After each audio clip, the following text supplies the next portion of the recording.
Hola a todos. Y si no, no soy yo.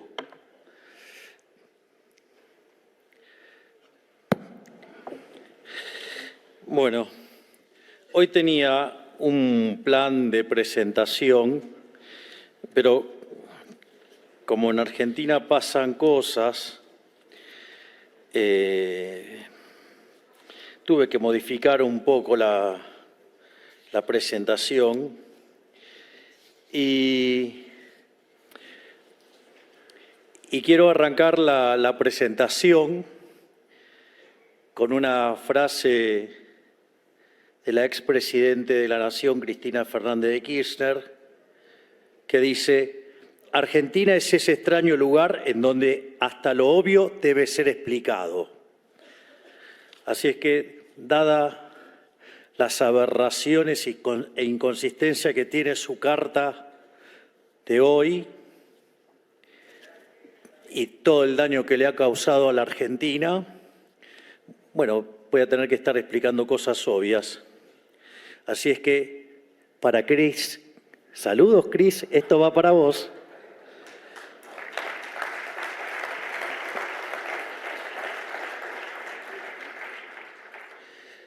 La charla de hoy, básicamente, sobre lo que voy a explicar es cuál es el enfoque que nosotros tenemos para terminar de erradicar definitivamente la inflación en la Argentina.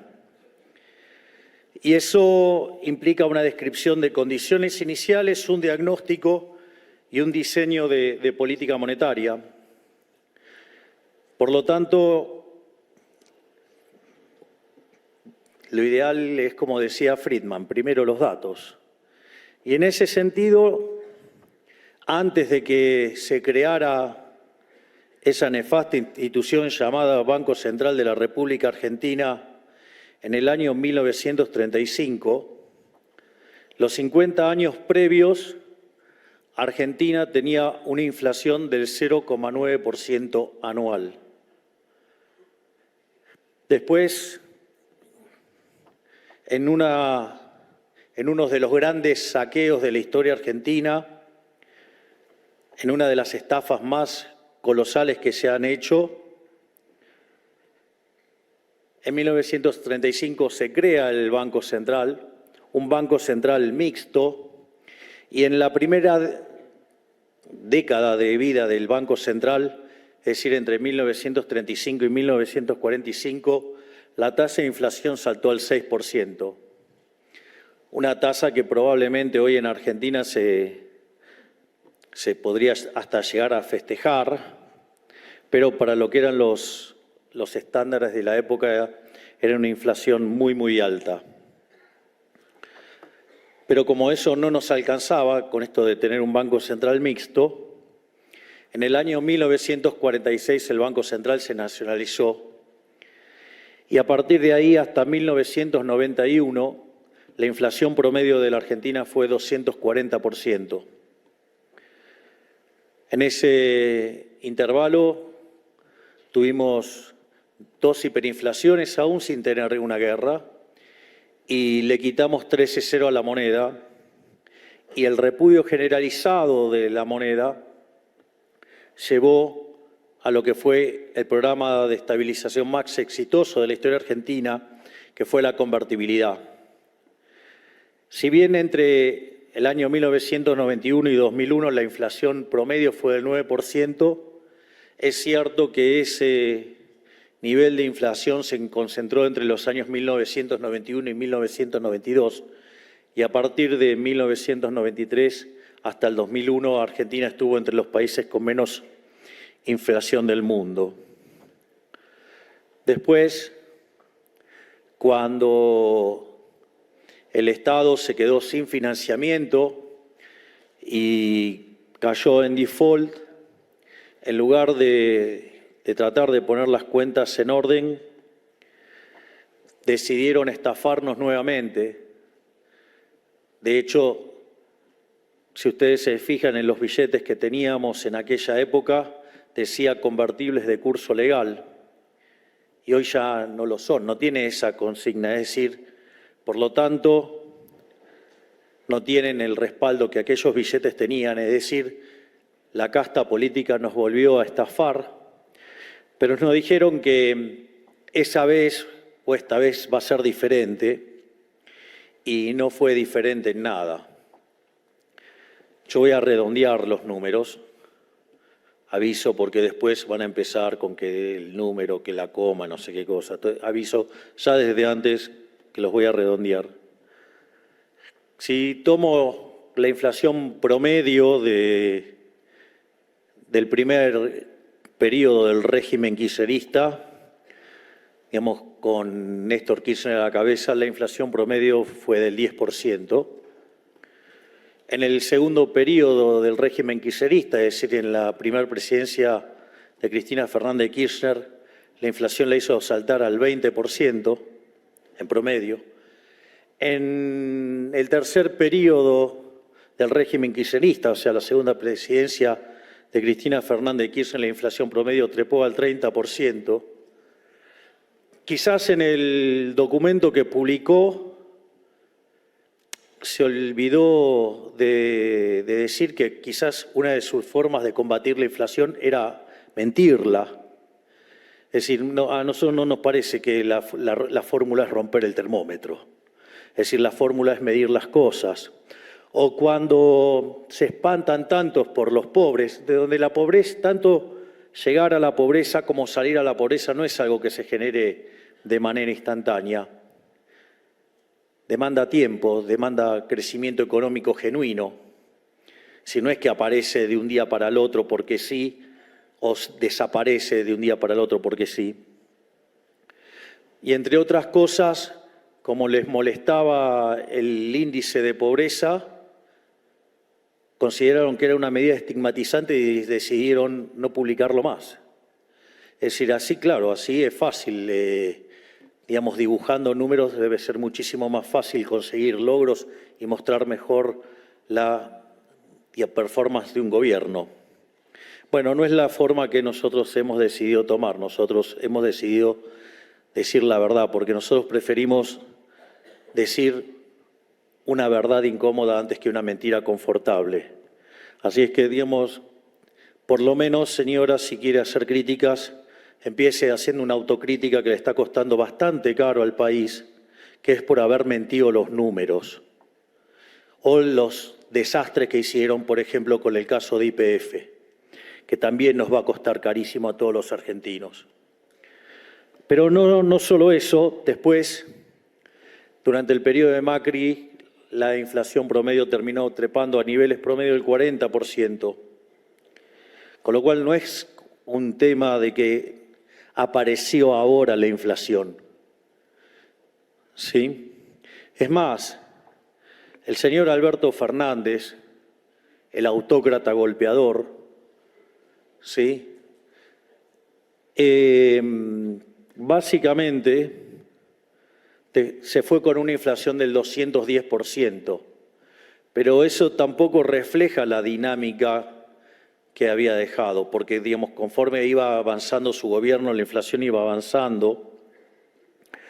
Y yo recuerdo cuando nosotros ya habíamos ganado las elecciones y estábamos haciendo y ultimando detalles para llegar a la función.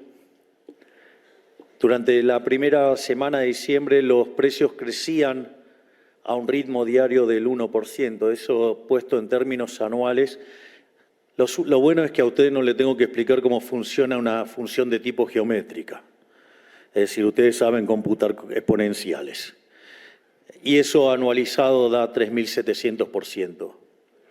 Sin embargo, en los primeros 15 días de diciembre, es decir, o sea que durante la segunda semana de diciembre hubo una aceleración más fuerte, la inflación promedio pasó a estar en el 1,2% diario. Eso es decir, que la realidad, la inflación venía viajando al 7.500% anual.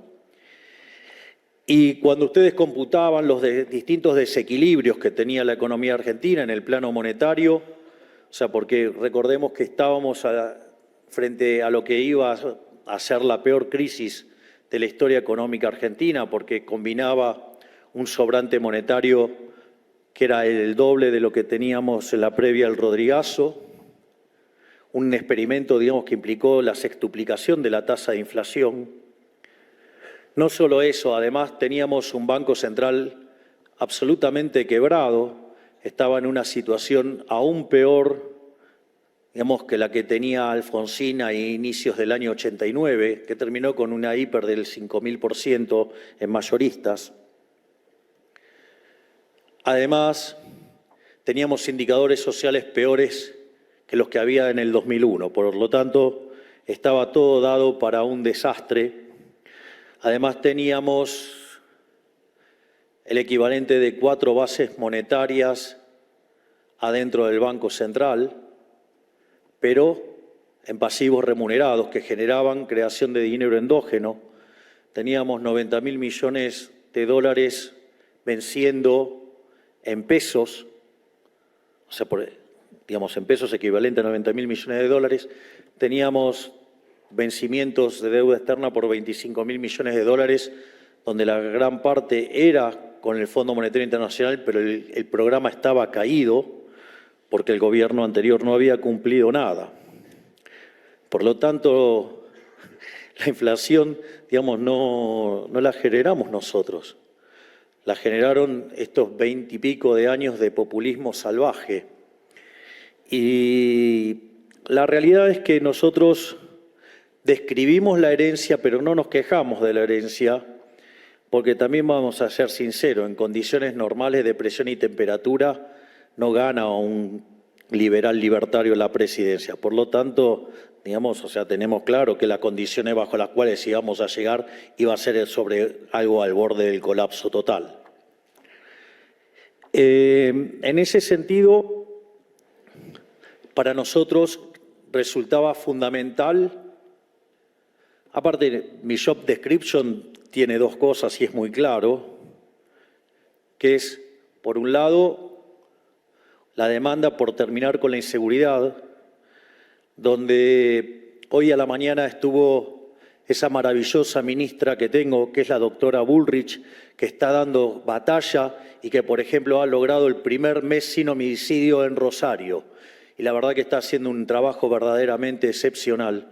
Así es que esa parte del job description viene bárbaro.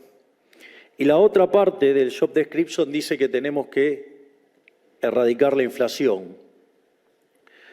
Entonces, como les decía, la inflación en mayoristas venía viajando al 54 mensual, es decir, al 17.000% anual, y eso era factible porque ustedes lo que necesitaban eran convalidar déficit fiscal, convalidar cuasi fiscal, digo, que vencía, los pases vencían a un día. Digamos, estaba el problema de los puts, estaba el problema de la deuda en pesos, por lo tanto, estaba todo para que se convalidara eso, más el sobrante monetario. Y si ustedes toman el último dato de inflación mayorista, está en torno al 3%.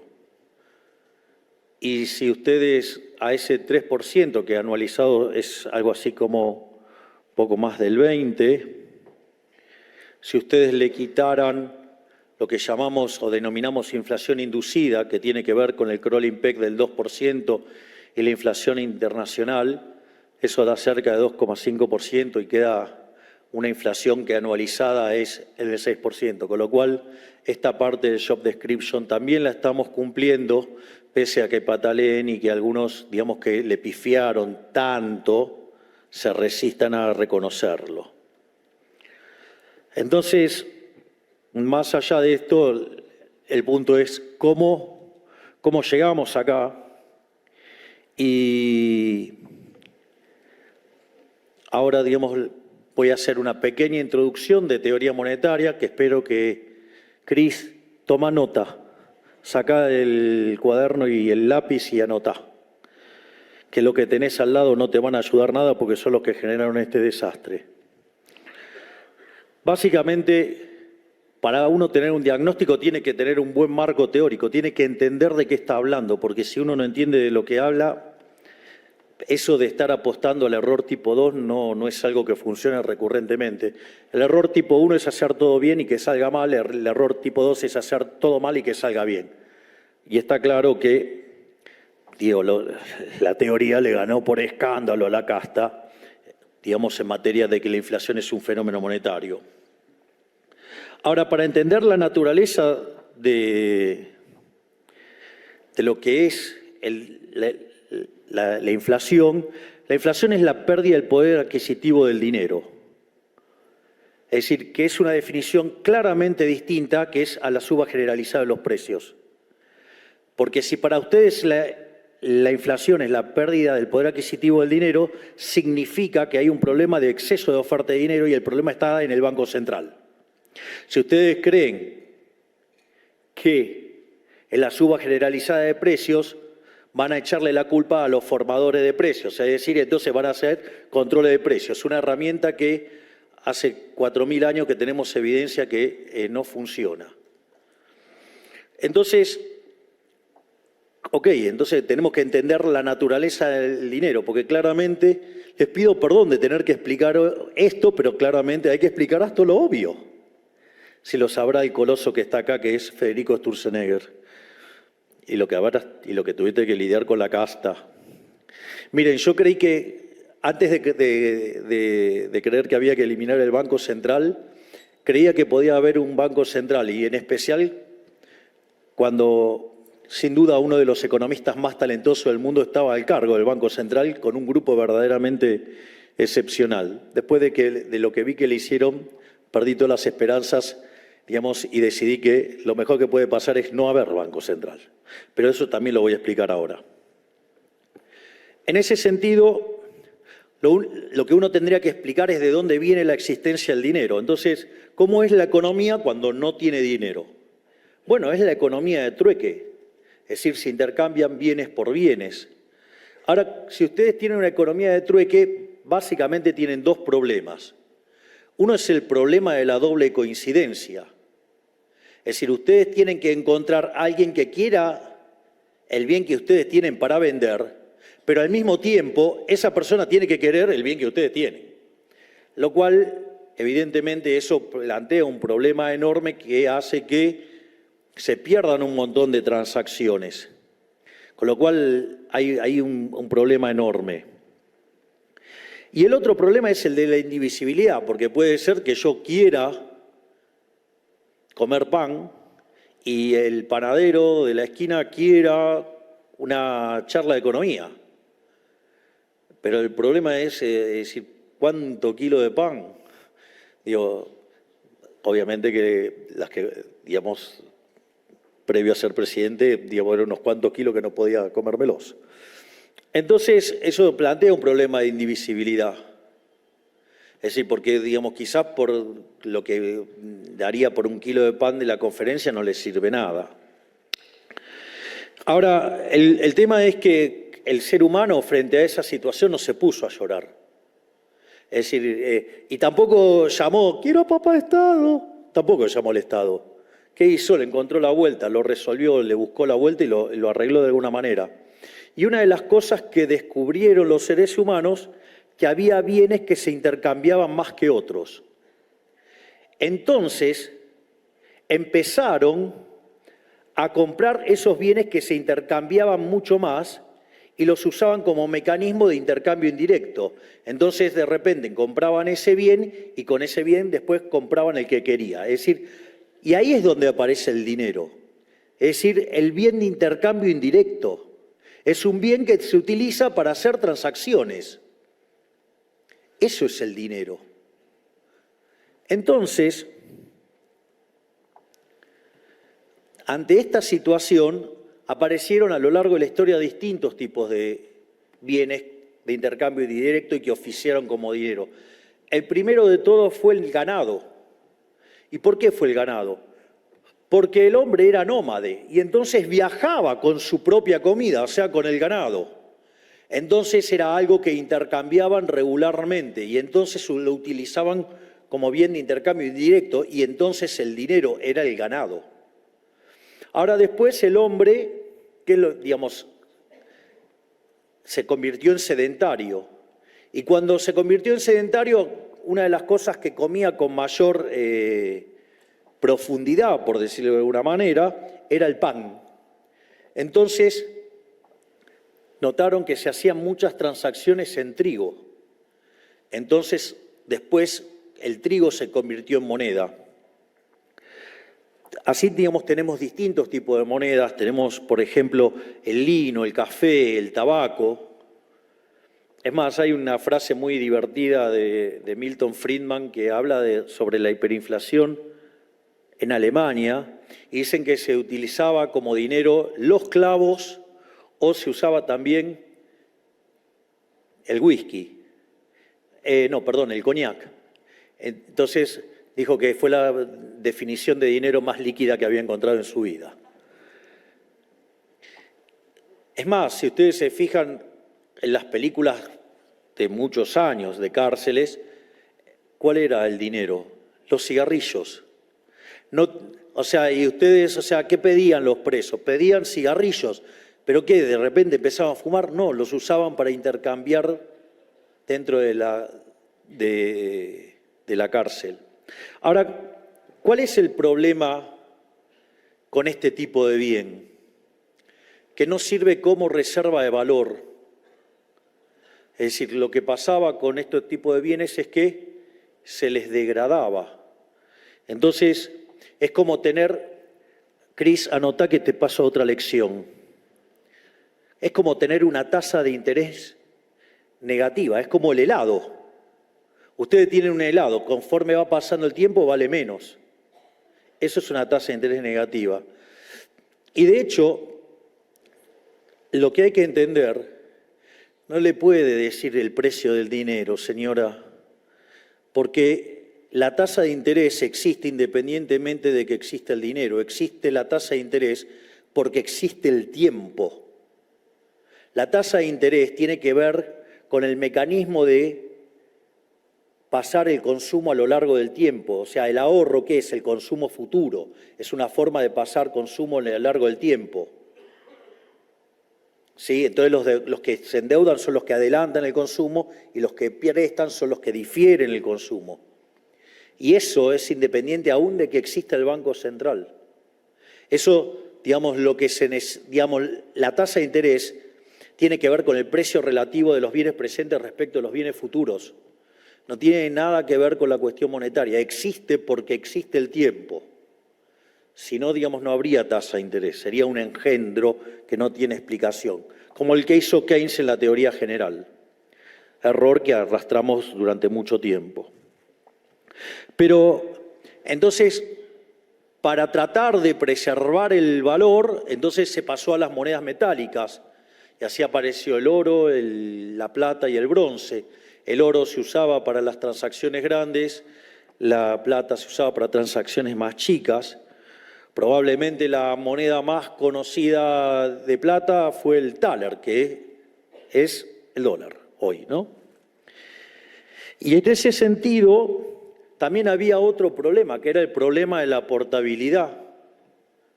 Entonces, ahí yo hice el ejemplo del zorro para que se viera gráficamente el problema. Después empezaron con que la historia del zorro, la versión de no sé qué sé yo. Yo hablé sobre la versión que yo veía, por televisión de Lai Williams, qué sé yo, las otras versiones, ¿por qué? Entonces yo lo que dije es que en rigor, me encantaba esa versión del zorro porque es un anarcocapitalista de verdad, ¿no? Porque el zorro, ¿qué era lo que hacía? Peleaba con los malhechores que robaban a los comerciantes y peleaba contra los soldados. Esto es muy interesante porque esto es lo que a mí me sorprende, porque en lugar de capturar la abstracción se quedan en la letra chiquita. Bueno, por eso estamos como estamos. Entonces, o quizás le hizo mal tanta tintura. Le oscureció el pensamiento. Dicho esto, ¿cuál es? No, pero no estaba hablando de Cristina.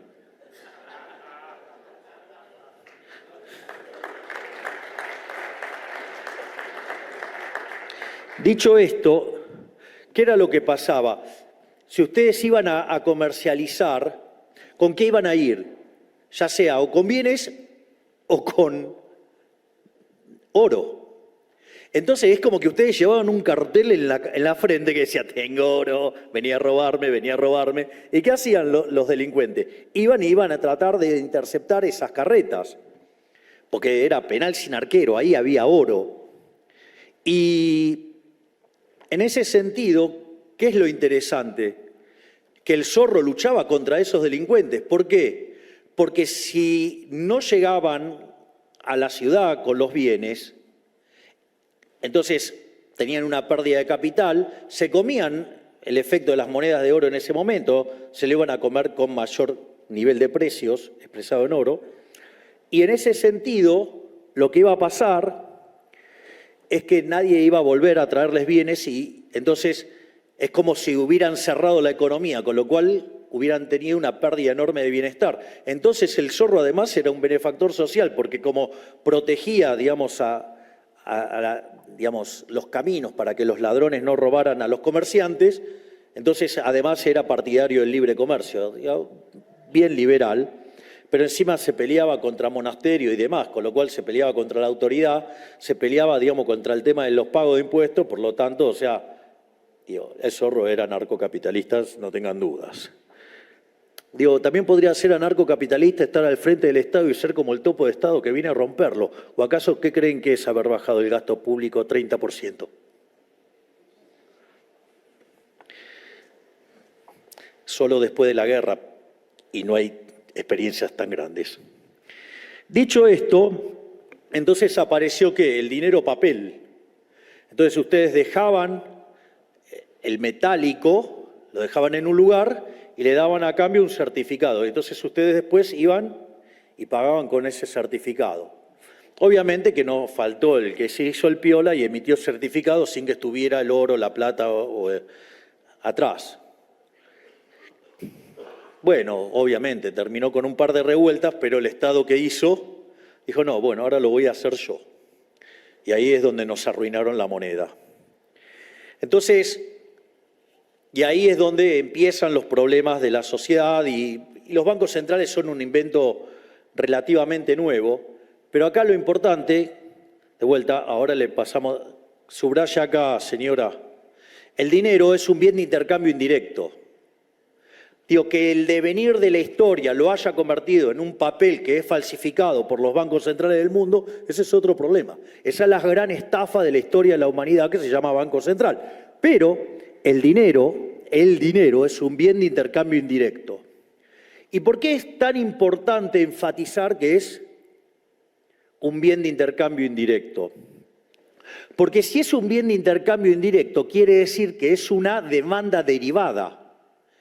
Es decir, a ver, muchachos, ¿quién de ustedes están pensando acumular qué moneda para llevársela, digamos, al traje de madera? Digo, habría que ser bastante tonto. Digo, del otro lado no compra nada. Digo, solamente compra acá. En la ficción que es la visualización que uno hace. O alguno alguna vez se puso a pensar que la cantidad de tinta, digamos, en el billete de $1, de $2, de 5, de 10, de 20, de 50 y de 100 es la misma. Lo único que cambian son los dibujitos, o sea, los próceres y los números. Pero ahí ustedes están haciendo una representación mental de eso. Entonces lo que hay que entender es que en el fondo la demanda de dinero es una demanda de dinero derivada. ¿Y para qué demandan dinero? Para demandar bienes. No comen dinero, no se lo comen, digamos, o sea, no saquen un billete ahora, digo, traten de comérselo, van a ver, no funciona. Es más, probablemente les caiga mal. Entonces, en el fondo, la demanda de dinero es una demanda derivada, es una demanda espejo de la demanda de bienes. Y esto es interesante porque si es un espejo de la demanda de bienes, todos los libros de macroeconomía que ponen que la demanda de dinero es función del ingreso y la tasa de interés es un espanto. En realidad, la demanda de dinero depende del consumo. Y obviamente que depende del sendero intertemporal de consumo.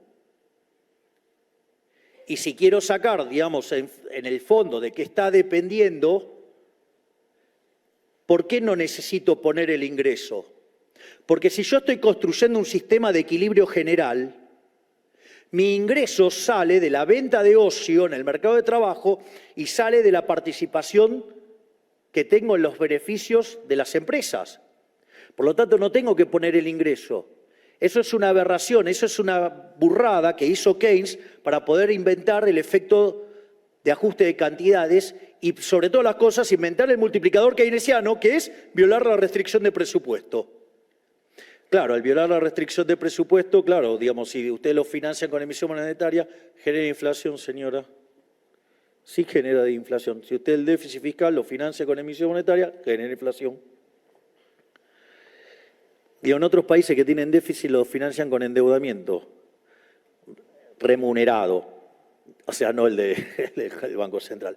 Ahora, entonces quiere decir que si mi función de demanda de dinero ahora depende de mi sendero intertemporal de consumo, yo tengo que saber de qué sale la demanda de consumo. Cuando ustedes plantean un ejercicio, toman un libro de micro, y cuando ustedes miran las funciones de exceso de demanda, de equilibrio general, o las funciones de demanda de un bien, ¿de qué depende? De todos los precios de la economía. Es decir, no aparece el ingreso, aparecen todos los precios de la economía. Y al mismo tiempo, si esa economía es intertemporal, incluye los precios de hoy, de mañana y así sucesivamente. No hace falta poner la tasa de interés. La tasa de interés está implícita en los vectores, en la parte del vector de precios que contiene los precios futuros. Por lo tanto, digamos, la demanda de dinero depende del consumo. Y esto es muy interesante porque entonces, ¿de qué depende, en el fondo, la demanda de dinero? Que depende del consumo, que depende de esos precios. Todo eso se deriva ¿de dónde? De lo que Robert Lucas Jr., que en paz descanse, decía los parámetros profundos. ¿Y los parámetros profundos qué son? La función de utilidad, es decir, las preferencias, la tecnología, las dotaciones y el tipo de economía que tengo, si es una economía de propiedad privada, digamos. Pero, por lo tanto, todos esos parámetros están dados. Por lo tanto, en condiciones normales, sin que alguien esté sacudiendo la economía, emitiendo dinero como un marrano, el sendero de consumo quedaría determinado por estos parámetros, que son parámetros profundos y que están dados. Por lo tanto, no eran tan tontos los clásicos cuando creían que la demanda de dinero era algo granítico. Sí, claro, en condiciones normales, presión y temperatura, es algo granítico. O sea, si no cambian las preferencias, no cambia la tecnología, no cambian las dotaciones, y ese vector de consumo intertemporal no cambia. Por lo tanto, si la demanda de dinero es una estructura granítica, la demanda real de dinero, eso se tiene que igualar ¿a qué? A la oferta real de dinero. Vieron que Muhammad Ali o Cassius Clay, como quieran decirlo, llamaba a los fotógrafos y le decía, prepárate que viene el knockout. Tomen la foto porque se viene otro knockout para la señora Cristina Fernández de Kirchner. Si la demanda de dinero es una estructura granítica, esto se tiene, que es la demanda real de dinero, esto se tiene que igualar a los saldos reales. Los saldos reales son la cantidad nominal de dinero sobre el nivel de precios. Por lo tanto, el nivel de precios va a venir dado por la cantidad de dinero que ofrece el Banco Central sobre la demanda de dinero, que es esta demanda real de dinero. Por lo tanto, cuando el Banco Central emite dinero, lo único que hace es cambiar la escala nominal, es decir, suben los precios. Anote, señora, la inflación es siempre y en todo lugar un fenómeno monetario generado por un exceso de oferta de dinero, ya sea o porque se emite dinero o porque cae la demanda de dinero o pasan las dos cosas. Es más, le voy a decir más. Si ya se pudo levantar, ya le contaron 8, venga que le doy de vuelta.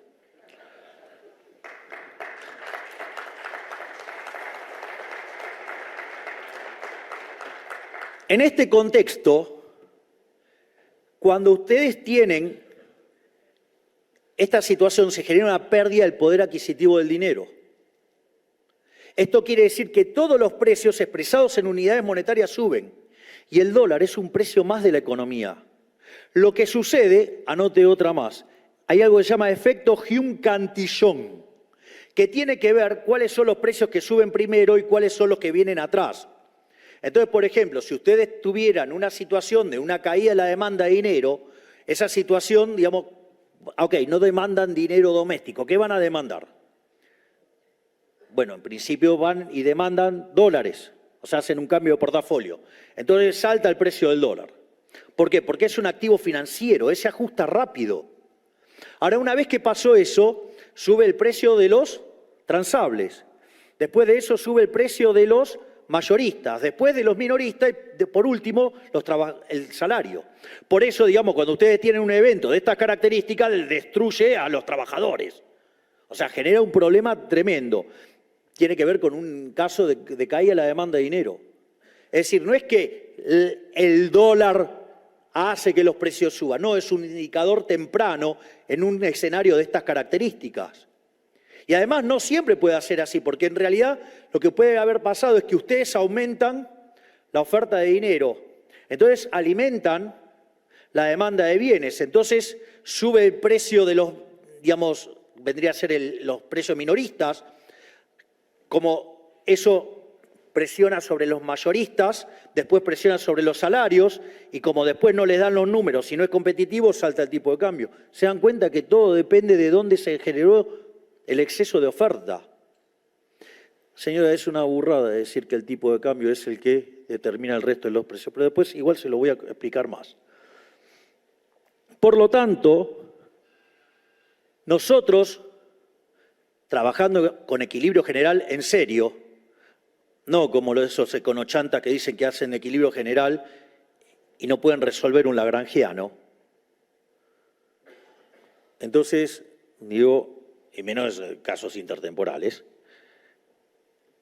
nuestro diagnóstico era, y es, y seguirá siendo, que la inflación es siempre y en todo lugar un fenómeno monetario generado por un exceso de oferta, ya sea o porque sube la oferta o porque cae la demanda o pasan las dos cosas a la vez. Por lo tanto, frente al escenario desastroso que teníamos de que nos íbamos a una inflación del 17.000%, con lo cual la caída del PBI hubiera sido monstruosa, con lo cual hubiera sido monstruoso también el número de pobres, hubiéramos ido a más del 90% de pobres y más del 50% de indigentes. Es decir, hubiéramos replicado el caso de Venezuela, sin lugar a dudas. Entonces, nuestra primera idea fundamental era terminar con la inflación, atacar la inflación, que aviso que durante la campaña dije que además la política monetaria tiene un rezago de 18 a 24 meses. Digo, porque parece que hablara, no sé, en sánscrito. Están todos muy apurados y recién van 9 meses. Vayan y vean mis archivos, no los editados, véanlo completo, no los sucios de los periodistas ensobrados, no todos, una gran parte, digamos, editan para deformar la información y para mentir. Entonces vayan y vean los videos originales, están. Entonces, el tema era frenar la emisión monetaria. ¿Cómo frenábamos la emisión monetaria? Entonces, una de las fuentes de emisión que había era el financiamiento del déficit fiscal. Nosotros cuando llegamos, el déficit fiscal consolidado entre el Tesoro y el Tesoro Nacional eran 15 puntos del PBI, donde 5 estaban en el Tesoro y 10 en el Banco Central. Por lo tanto, la tarea que tenía enfrente el Banco Central y la Secretaría de Financiamiento, y tengo el honor de tenerlo al gigante de Pablo Kirchner y a Vladimir Wermin acá, digamos que han sido grandes arquitectos de arreglar este problema, había que atacar esas dos fuentes de creación de dinero. Entonces, lo que nosotros propusimos era el déficit cero. Yo recuerdo que durante la campaña iba con una motosierra y me decían que estaba loco porque iba con una motosierra. De hecho, nosotros teníamos caído el acuerdo con el Fondo Monetario Internacional, con lo cual era una dificultad enorme para resolver el acuerdo caído. Y en ese contexto, nosotros decidimos ir al fondo y mostrar un plan de déficit cero. El fondo le alcanzaba con que cumpliéramos las metas del gobierno anterior, donde, señora, usted criticará a ese gobierno, pero usted era parte también. Entonces, en ese sentido, nosotros habíamos planteado el déficit cero.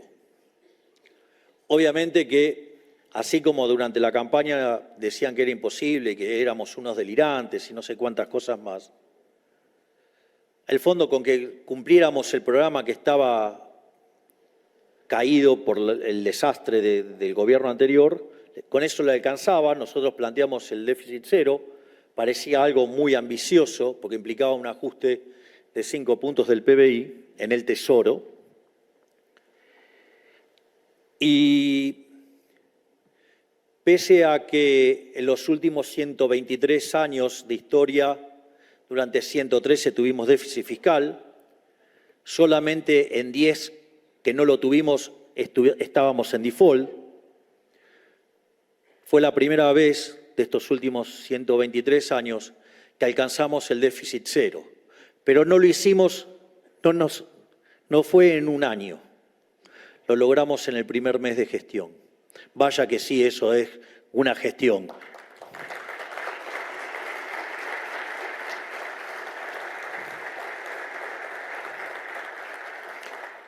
Obviamente,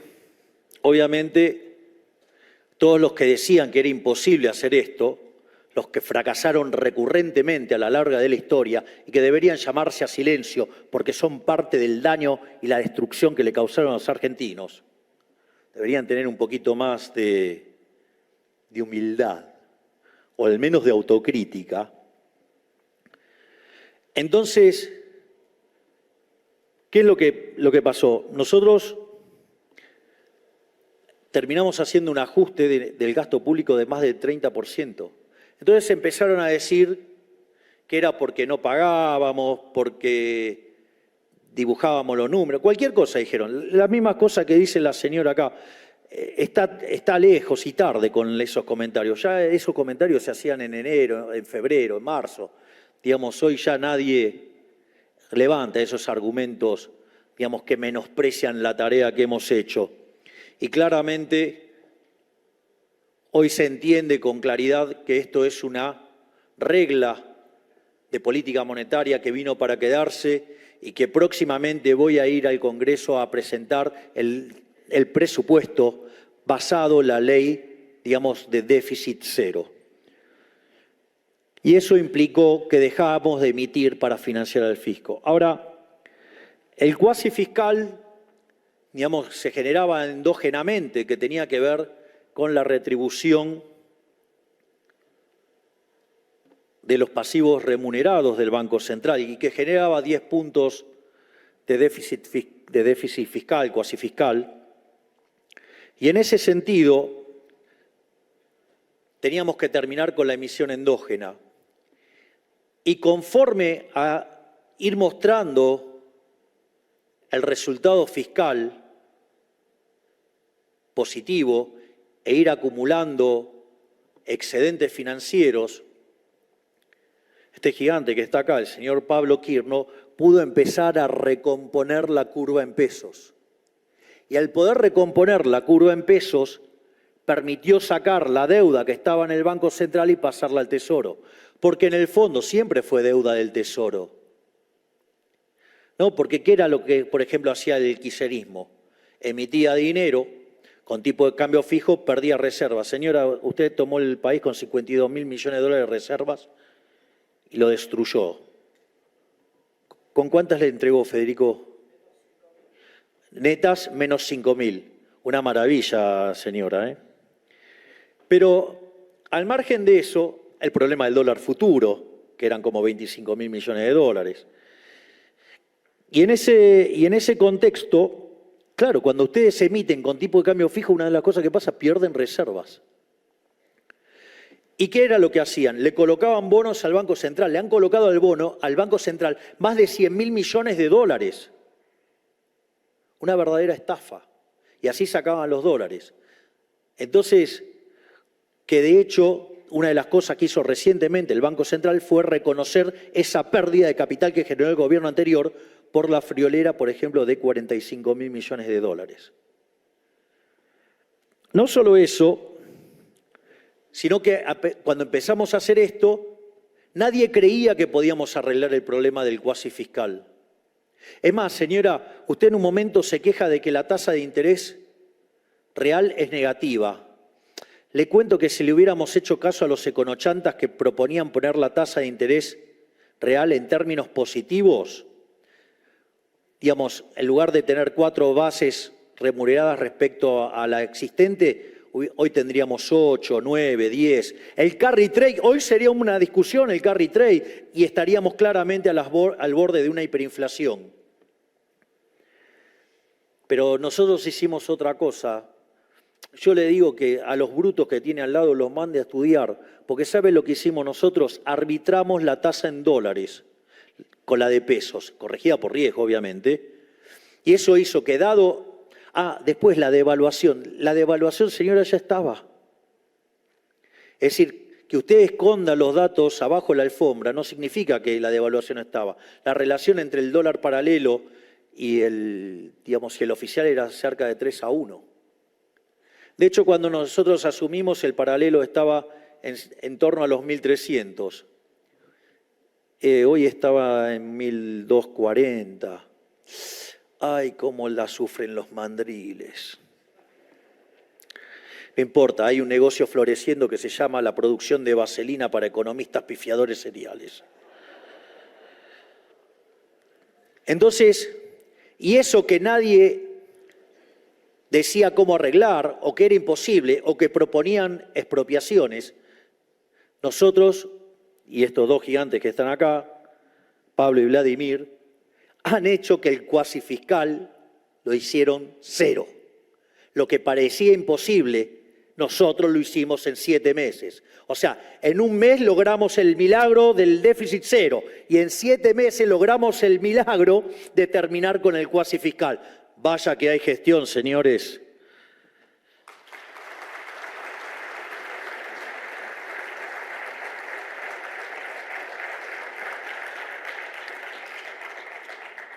Sin embargo, no era la única bomba que nos había dejado el gobierno anterior.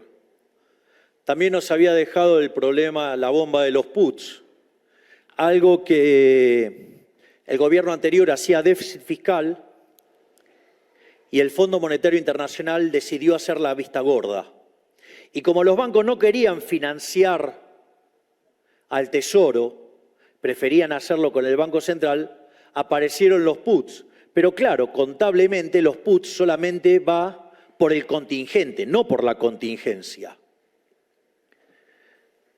Pero claro, en un escenario de debacle macroeconómica, eso estaba in the money. Y obviamente, cuando anunciamos la parte del programa monetario que es exceso de demanda 0, es decir, se dejaba de emitir para el fisco, se dejaba de emitir para los pasivos remunerados e íbamos a ir a una fase en la cual solo se emitía por sector externo y estábamos sentados en la mesa con los bancos discutiendo el tema de los puts. Digamos, el Banco Macro fue y nos ejecutó el equivalente de 2.000 millones de dólares. Es decir, quiero saber cuántas veces en su vida vieron que a Argentina lo atacaron por el equivalente de 2.000 millones de dólares en un día y la economía resistió. Otro milagro. Es decir, hay más fuerza del cielo de lo que creemos. En ese sentido, también pudimos sobrellevar adelante el tema de los puts Y frente a la posibilidad de que se generara otra situación de corrida y de inestabilidad macro, con el ministro Caputo, quien será recordado en los libros de texto como el mejor ministro de Economía de la historia, decidimos, en conferencia además con Santiago Bausili, pasar a una etapa más profunda de la política monetaria, que es pasar al régimen de emisión cero. Básicamente el problema radicaba en que nosotros, digamos, siguiendo los libros de texto, creíamos que la compra de dólares estaba calzada con demanda de dinero y por ende, digamos, si la demanda de dinero estaba calzada con la oferta, eso no genera inflación. Sin embargo, una de las cosas que no estaba en los libros de texto y que lo descubrimos nosotros, es que, claro, al haber control de capitales, eso no necesariamente es cierto. ¿Qué pasa? Cuando ustedes tienen libre movilidad de capitales, y si ustedes quieren hacer transacciones en pesos, van con sus dólares y le compran al Banco Central los pesos. Y con esos pesos ustedes tienen calzada una operación real. Por lo tanto, en ese caso, es demanda de dinero y por ende en ese caso no genera inflación. El problema radica que cuando ustedes tienen cepo, el cual lo tenemos básicamente para arreglar el problema de stocks que nos dejó el gobierno anterior, es decir, señora, no deje de ser liberal libertario. Lo que pasa es que soy liberal libertario, no liberal libertarado. Entonces, yo además entiendo la economía como problemas de stocks y flujos. Entonces, si tenía 4 bases monetarias a un día, si tenía 90 vencimientos en pesos por el equivalente de 90.000 millones de dólares, si tenía 50.000 millones de dólares de deuda en la CIRA, y es como que si no desarmaba esa bomba, no terminaba bien, terminaba bastante mal. Que entiendo que es lo que quería el gobierno anterior, que nosotros actuáramos como libertarados, que todo se prendiera fuego y ya para enero, digamos, después de saqueo de supermercado y demás liturgia peronista, pudieran volver y matar definitivamente cualquier atisbo de libertad. En ese sentido, nosotros hacemos economía en serio. Es decir, no hacemos solamente economía de libro de texto. Entonces, de hecho, digamos, lo que pasó en materia de tasa de interés es un gran triunfo que hemos tenido también en materia de teoría económica. Porque, ¿qué nos decían los econochantas? Que había que subir la tasa de interés. Si hubiéramos subido la tasa de interés, el balance del Banco Central hubiera explotado. De esta manera, habiendo saltado el tipo de cambio hacia un nivel similar al tipo de cambio paralelo corregido por el impuesto país, en ese contexto, ¿qué es lo que pasó? Que la tasa de interés en dólares, arbitrada con la de pesos, pero la de pesos implicaba estar negativa en términos reales. Y eso también nos permitió licuar el stock de pases. Eso para que aprenda, señora, digamos, en teoría monetaria solamente no es una cuestión de mirar flujos, también se miran los stocks. Y a veces el problema de los stocks es mucho más grande que lo que uno se imagina, porque de hecho generaba un déficit cuasi fiscal que era el doble del déficit fiscal. En ese sentido, decidimos ir entonces a algo más radicalizado, porque ¿qué es lo que pasa? Cuando ustedes tienen control de capitales, el cual necesitamos tenerlo hasta que terminemos de arreglar los problemas de stocks y hasta que terminemos de limpiar el money overhang, y el money overhang va a desaparecer cuando la inflación sea cero, la inducida sea, la macroeconómica sea cero.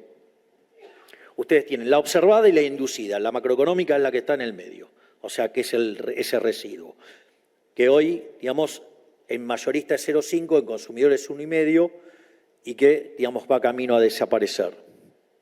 En ese contexto, ¿Qué es lo que pasa? Cuando ustedes tienen control de capitales, los exportadores están obligados a liquidar en el MULC.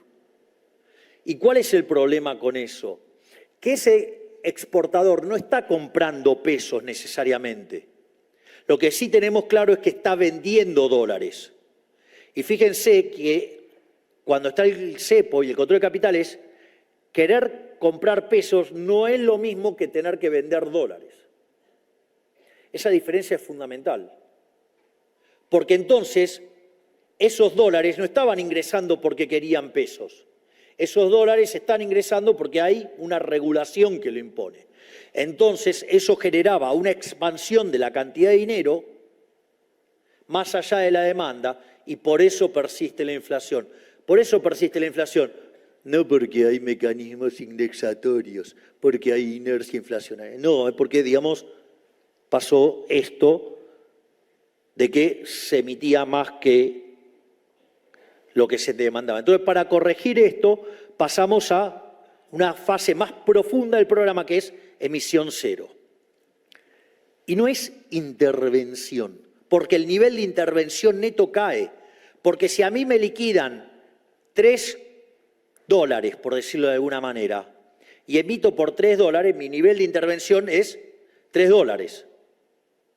Ahora, si yo tengo brecha y devuelvo dólares tal que los pesos queden constantes, supongo que con la brecha del 30 me queda $1 en el Banco Central y devuelvo 2 al mercado. No estoy interviniendo, estoy haciendo que la cantidad de dinero quede constante.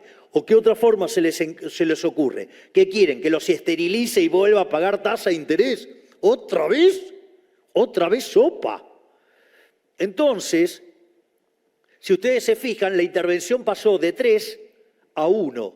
Por lo tanto, en este equilibrio hay menos intervención y se parece mucho más a un equilibrio de libre mercado que a un equilibrio de intervención. ¿Por qué? Porque cuando ustedes no hay intervención cero, ¿cómo sería? La variación el tipo de cambio es libre, la variación de la cantidad de dinero es cero y la variación de reserva es cero. Ahí aparece otro tema. Che, aquel que, digamos, Banco Central no compra dólares, que cae en default. ¿Puede ser que seamos tan brutos de decir barbaridades tan grandes? Entiendo que la doctora diga esto porque no es economista. Se supone que es abogada, pero tampoco muestra el título. Así que, pero supongamos que fuera abogada, digamos, parece que eso no lo sabe, no es parte de su formación. Yo digo, ¿cómo se les ocurre el delirio de que la deuda se tiene que comprar, que se tiene que pagar con dólares comprados por el Banco Central en el mercado? Es decir, ustedes lo que están diciendo con eso es que van a emitir pesos para comprar dólares. Y esos dólares, después va a venir el Estado, el Tesoro, les va a manotear los dólares, les va a dejar de vuelta títulos públicos, con los cuales los está estafando de vuelta. Y los está estafando con el propio señoriaje. Si ustedes quieren, digamos, o sea, una versión más rudimentaria, más fácil de entender, aunque incorrecta, el impuesto inflacionario. Entonces, ¿qué es lo que me están diciendo? ¿Que yo tengo que aniquilar a los argentinos con inflación para pagar la deuda? No, muchachos. La deuda se paga con superávit fiscal, no como un imbécil comprando dólares en el mercado emitiendo pesos. Eso lo único que hace es generar inflación. Entonces, los dólares para pagar la deuda se compran con el superávit fiscal, que eso es lo que estamos haciendo nosotros. Y después, quiero ir a una cuestión de la discusión del dinero endógeno, porque es increíble, digamos, la señora dice que el tipo de cambio es el que determina la inflación o los precios, o si ustedes quieren, la devaluación determina la inflación. En el fondo, les cuento que eso es aplicar la PPP y decir que el precio doméstico es el precio internacional por el tipo de cambio. Le cuento, señora, que eso es consistente con la teoría cuantitativa. De hecho, ¿sabe qué? Eso lo hizo un señor llamado David Hume, que después lo tomó Adam Smith, digamos, y lo tomaron los clásicos. Por lo tanto, lejos de no poder ser contemplado. De hecho, si el nivel de precios doméstico viene determinado en el plano monetario por la oferta de dinero dividido la demanda real de dinero, y eso aplicara lo mismo en el mundo, el tipo de cambio que viene dado por el precio local dividido el precio internacional significa que viene dado por lo que se llaman condiciones monetarias relativas. Le hago la cuentita. La oferta local dividida la oferta internacional, la demanda internacional dividido la demanda local. Entonces, si ustedes, como las condiciones del mundo están dadas para nosotros, si sube la cantidad de dinero o si cae la demanda de dinero, eso, digamos, impacta en los precios, pero también impacta en el tipo de cambio. Es decir, se da cuenta que ni siquiera, digamos, tienen consistencia en eso que dice. Es más, es interesante también discutir ese modelo, ¿no? Porque en el fondo, ¿qué es lo que dicen? No, bueno, el problema de la inflación es la falta de dólares. Una burrada total. La inflación es siempre y en todo lugar un fenómeno monetario. Claro, parten de esta idea que los precios locales es el tipo de cambio multiplicado por el internacional y que el tipo de cambio viene determinado por el exceso, digamos, va a estar moviéndose con el exceso de demanda de divisas. Entonces, ¿la solución qué es? ¿Exportar más? O sea, ¿más exceso de demanda de bienes? Es raro. ¿Cuál es la otra solución? ¿Defoltear? ¿Reestructurar? Y esas son las soluciones que propone para bajar la inflación. Parecen bastante cómicas. ¿Sabe por qué? Porque además la hicieron todas esas. Y después, nada, alegan a la restricción externa. Otra estupidez del tamaño de una casa. ¿Cómo funciona el modelo de restricción externa? Ustedes estimulan la demanda, hace que el PBI crezca, eso le hace subir las importaciones y si no pueden ser financiadas, entonces ustedes tienen un límite a la expansión del PBI por restricción externa. ¿Saben por qué pasa eso? Porque hay precio fijo. Deje precio flexible, la restricción externa desaparece. La restricción externa existe en un modelo de precio fijo. Si usted libera los precios, no hay restricción externa. Y los precios fijos, digamos, fijar el tipo de cambio con déficit fiscal y emitir, fue lo que hizo que se patinaran todas las reservas y las destrozaran. Hoy Argentina debería tener, si hubieran hecho las cosas de manera razonable, hoy Argentina tendría que tener cerca de 120.000 a 150.000 millones de dólares de reservas. Y no las tenemos, justamente por el populismo monetario del kirchnerismo, por estas barbaridades. Entonces, además, es interesante porque dice, no, el problema no es fiscal.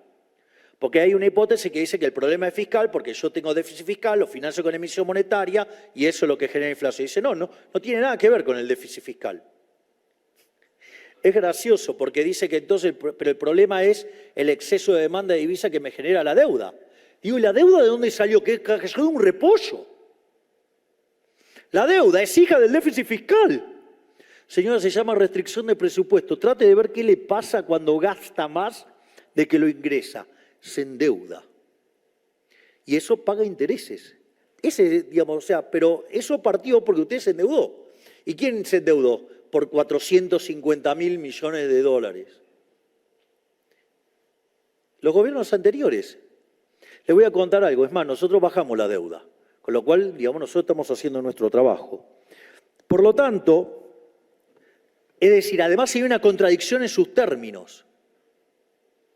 Pero claro, creen que los precios se generan por un markup sobre los costos. O sea, teoría del valor, teoría objetiva del valor. Es decir, retrocedieron hasta antes de 1871. Le cuento algo, yo leí a Menger y estoy orgulloso de ser austríaco. En ese sentido, queda claro por qué nos han causado tanto daño y siguen causando tanto daño. Y es interesante, porque este tipo de estupideces no solo son pensadas por el kirchnerismo. Hay mucha más gente que piensa con estas cosas. Y estas cosas son las que hicieron que Argentina, de ser el país más rico del mundo, se cayera a la mitad de la tabla. Partiendo de ser el país más rico del mundo, en los últimos 50 años, multiplicamos la pobreza por lo menos 10 veces.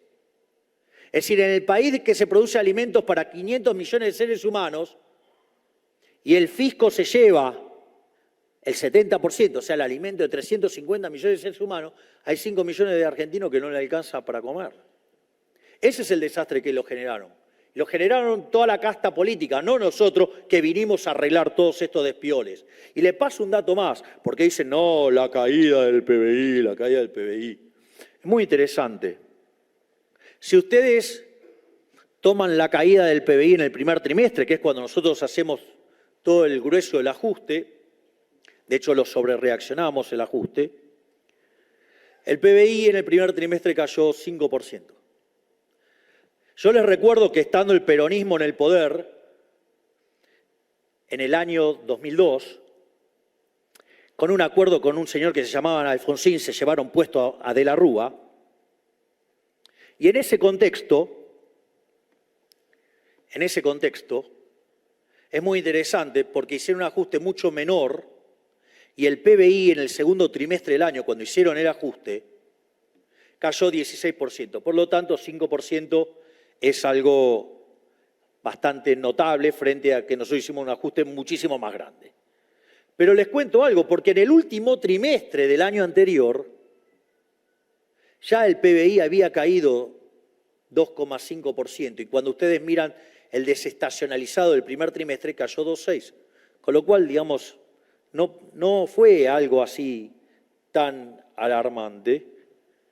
Y les voy a decir más. El otro día estaba cenando con el profesor de Pablo y me hizo notar algo que no lo había percibido. Y es que si ustedes toman el EMAE, que es la proxy del PBI en versión mensual, si ustedes los toman desestacionalizado y toman la última observación contra diciembre, el PBI cayó 2%. Por lo tanto, digamos, no solo que estamos haciendo el ajuste más grande de la historia, estamos bajando la inflación, sino que además tampoco cayó tanto la actividad. Yo entiendo, esto es muy doloroso para la casta política. Les estamos demostrando que son unos inútiles que no sirven para nada, que lo único que hacen es daño y que sacar el Estado del medio nos favorece y no es perjudicial. Es algo que mejora nuestra calidad de vida, no solo por lo que ganamos en libertad, sino que además también somos más productivos y más eficientes. Pero también nos predijeron que íbamos a tener una catástrofe social, catástrofe que no la tuvimos. ¿Por qué? Porque desde el Ministerio de Capital Humano, mientras que hacíamos el ajuste en partidas que sí le duelen a la política, ¿sí? Hoy si ustedes toman la asignación universal por hijo más la tarjeta alimentar, hoy se cubre el 99% de la canasta básica alimentaria, cuando el gobierno anterior la dejó en torno al 60%. Por lo tanto, nuestra política social también es mucho mejor. Pero les voy a dar un dato que no está en esa corrección. Cuando la ministra Petovelo decidió quitar la prestación la contraprestación en los programas sociales, digamos, todos pusieron el grito en el cielo y decían, bueno, ahora, digamos, están fomentando la vagancia. No se dieron cuenta de lo que estábamos haciendo. Miren, lo que estábamos haciendo era muy simple. Cuando ustedes entregaban un programa social, si bien había una tarjeta con la cual cobraban, después tenían que ir a dar cuenta de la contraprestación y se la tenían que firmar. Y ahí es donde quedaba la coima, es donde ahí aparecían los gerentes de la pobreza. Todo el mundo se vivía llenando la boca de que había que terminar con los gerentes de la pobreza. Nosotros somos los que terminamos con los gerentes de la pobreza.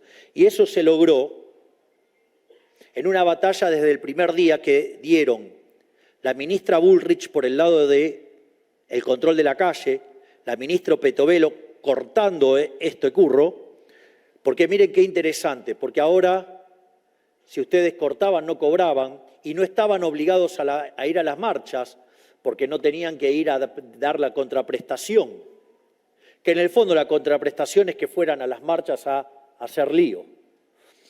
Entonces, claro, cuando nosotros anunciamos que se terminaba con la contraprestación, a los pocos días nos anunció un paro Beliboni. Claro, porque le estábamos cortando el mecanismo por el cual le robaban la mitad del dinero a los beneficiarios de planes sociales. Y en ese momento dijo que iban a ir 50.000 personas, porque claro, pensaba que iba a ir 100.000 y así lo mostraba como un éxito. Y la verdad que terminaron yendo nada más que 3.000. Había más efectivos policiales que gente, y eso nos permitió ganar la calle. Y además, ustedes tienen 3 tipos de guerra. Ustedes tienen la guerra que es stocks contra stocks, pierde el que se le termina primero las balas, por decirlo de alguna manera. Hay una que es flujo-flujo, digamos, ahí es un despiole porque, digamos, o sea, no termina nunca. Pero hay una que es stock y flujos. La guerra que nos planteaban los piquetes y todo este desborde social era flujo-flujo. Es decir, y el propio Estado le ponía la plata a los que les rompían las cosas. ¿Y qué decían? Que era imposible terminar con los piquetes. ¿Qué hicimos nosotros? Cortamos ese cable y fue una batalla de flujos, el Estado, contra stocks, los piqueteros. Se les terminó el stocks y se acabaron los piquetes. Hace 4 meses, lo que parecía imposible, nosotros llevamos 4 meses sin piquete. Vaya que estamos teniendo gestión.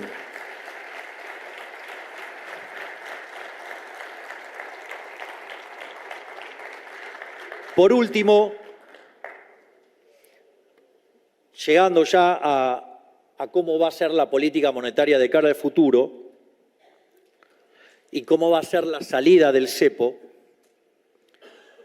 de vuelta, lo primero que tienen que entender es que no puedo fijar fechas. Yo entiendo que tengan el cerebro maltratado por años de colectivismo, pero ¿a alguno de ustedes se le ocurrió exigirle al Banco Central de cara a un año saber a dónde va a estar la tasa de interés? Hay que, verdaderamente, o sea, nos piden cosas, falta que nos digan cuánto va a estar el tipo de cambio mañana, a tal hora, digamos, a tal minuto, o sea, un delirio. Es decir, uno avanza por objetivos. Y el punto es que estos logros dependen de las decisiones de los individuos, por lo tanto es endógeno. Es decir, ¿cuándo, digamos, pudimos terminar con los pasivos remunerados? Y cuando los individuos quisieron pasarse a deuda del Tesoro. Dicho esto, nosotros tenemos la base monetaria amplia y tenemos la base monetaria observada, la tradicional. Entonces, en la medida que la base monetaria tradicional, consecuencia del aumento de la demanda de dinero, conlleve al desarmado de posiciones remuneradas, ustedes no solo van a tener una situación donde se mapean las dos bases, sino que la contracara de eso es que se eliminó el money overhang y la inflación es cero. Cuando hablo de inflación cero, de vuelta, digo la que es la diferencia entre la observada y la inducida. Cuando estemos en eso, la única inflación que va a quedar es que la observada es igual a la inducida y ahí podemos abrir el cepo. Y no necesitamos dólares porque la demanda de dinero está calzada con la oferta de dinero. ¿Y por qué esto es importante? Primero, vean esto, porque esto es muy importante. La actividad económica, pese a lo que decían, se está recuperando y se está recuperando de manera muy interesante y eso naturalmente conlleva a un aumento de la demanda de dinero. Ese aumento de la demanda de dinero, ¿qué es lo que pasa? Las empresas necesitan, ustedes lo tienen que entender, necesitan generar working capital. Y si necesitan working capital, ¿qué van a hacer? ¿Se van a endeudar o van a salir del money market? Cuando salen del money market para demandar working capital, que es demanda de dinero, ustedes empiezan a desarmar ¿qué? las posiciones remuneradas en los bancos. Por eso los bancos salen de las posiciones remuneradas y que piden caja. Entonces, eso está generando que la demanda de dinero lleve a la base monetaria tradicional a la base monetaria amplia. Entonces, ¿cuál es el gran riesgo entonces acá? Es que nosotros hemos dejado constante la oferta de dinero y la demanda de dinero está creciendo. Obviamente que lo que está pasando en el medio también es que se va limpiando el money overhang y ustedes cada vez van a tener menos inflación. Una vez que llegamos a ese punto, ¿cuál es ahora el problema? Que la base monetaria coincidió con la amplia. Es que ahora la demanda de dinero puede seguir creciendo y la oferta de pesos no crece más. Y en ese caso, ¿el riesgo cuál es? El riesgo que haya deflación. Y el problema radica que como la velocidad de ajuste en los mercados financieros es más rápido que en el mercado real, a ustedes les caiga fuertemente el tipo de cambio y conlleve, digamos, a la quiebra de empresas y a una ralentización del crecimiento económico. ¿Y nosotros qué dijimos para esto? Competencia de monedas. ¿Por qué hablamos de competencia de monedas? Supongamos que las dos monedas fueran solamente el peso y el dólar. Ustedes pueden, y de hecho lo pueden hacer hoy. Por eso es tan maravilloso el caso de Diarco, que acepta que le paguen en dólares. Entonces ustedes automáticamente, ¿qué es lo que están generando? No tienen que estar tirando los dólares en el mercado y generar una brutal apreciación. Ustedes empiezan a hacer transacciones en dólares. La monetización de la economía la van a hacer los individuos, como siempre, y la van a hacer metiendo dólares y haciendo transacciones en dólares. ¿Y qué es lo interesante de esto? Que la cantidad de pesos va a seguir siendo fija, que van a tener un tipo de cambio de mercado que no va a experimentar un salto porque oferta y demanda de dólares están mapeadas, y conforme haya más crecimiento económico, cada vez va a haber más dólares respecto a los pesos. Y en un momento, la cantidad de dólares va a ser tan más grande que la cantidad de pesos que vamos a poder cerrar el Banco Central así. Y así va a terminarse de por vida el cáncer de la inflación argentina. Muchísimas gracias.